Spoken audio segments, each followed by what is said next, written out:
In the beginning, there were no walls between humanity and God. Adam and Eve walked in a world where everything was whole, where nothing was hidden, where love required no protection. They were known, and they were unafraid.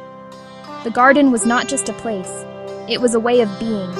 Trust was simple, life was given, and every breath was enough. But even in perfection, choice existed. One tree stood quietly in the garden, not as a trap, but as an invitation. The invitation to trust, or to reach. When the moment came, it was not loud. It was subtle, a question, a doubt, a whisper that suggested there could be more. And Adam and Eve chose. In that choice, their eyes opened, not to wisdom alone, but to vulnerability. They saw themselves differently. They felt fear for the first time. They hid. This is where the story becomes deeply human, because the first response to broken trust was not anger, but shame.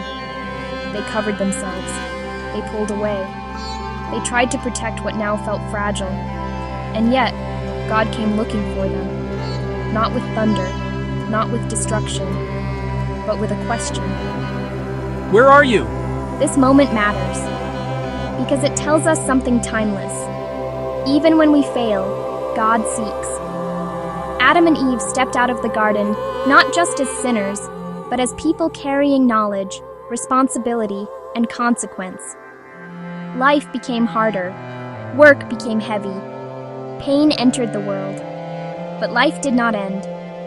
God clothed them. God sustained them. God allowed the story to continue. This is the part we often miss. The fall was not the end of relationship. It was the beginning of learning how to live with grace. Adam and Eve learned how to love in a world that could hurt them. They learned how to choose each other after failure. They learned how to walk forward carrying regret and hope. We are still living inside that story.